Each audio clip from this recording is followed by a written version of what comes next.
Basic Minus One. Today we're going to tell a very interesting story called The Time Traveling Watch. Hope you guys pay attention until the end of our story.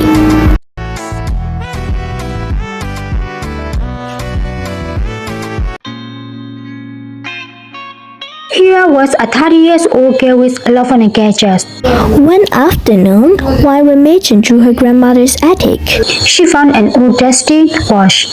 It looked ordinary at first, but when she opened it, she noticed an engraved tattoo. to know the past is to shape the future. Curiosity bubbling inside her, and she wore the watch and set the time to the exact moment she had found it. Suddenly, the room around her began to spin, and when it stopped, she wasn't in the attack anymore. Instead, she found herself in the middle of a bustling street 15 years in the past.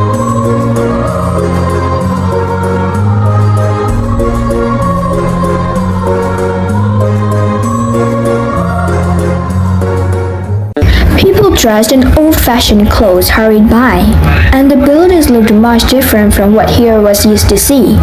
Realizing what had happened, Hira knew she had traveled back in time. Excited and a bit nervous, she decided to explore this new world. As she walked through the streets, she saw a familiar face. It was her grandmother, but much younger. She was just a girl the same age as Hira, and she looked worried. Here followed her and discovered that her grandmother was strangely with a big decision whether to leave her family to fashion her dream of becoming an inventor. Hira knew that this choice will change everything. If her grandmother didn't follow her dreams, the inventions that make their family famous might not exist.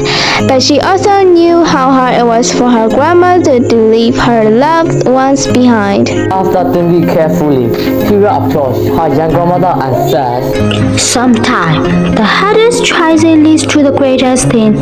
Follow your heart, and you'll never regret it. The girl looked at Hira, surprised, being comforted by the stranger's word. She nodded and smiled softly, as if a weight has been lifted from her shoulders. Just then, the watch in Hira's waist began to glow, and before she could say another word, she was brought back to present. Standing in the attic again, Hira wanted to know if what she had experienced was real. But when she looked at a very old photograph of her grandmother on the wall, she noticed something different. There, in the background, was a young girl with a wristwatch just like Hira's. She smiled, realizing that she had just played a part in her own family's history. The watch had taught her that even small actions can have a big impact, and that the past and future are more connected than she ever imagined. As you know, every story has a moral. Whenever we have finished reading a story or a book, the story taught us a moral lesson. So of course, our story has a moral. So the moral of our story is even small action can have a big impact. Thank you all for your attention until the end of our story. If you want to ask questions or suggest about the story, you can ask or suggest freely. So until now, it's Talent 6 minus 1.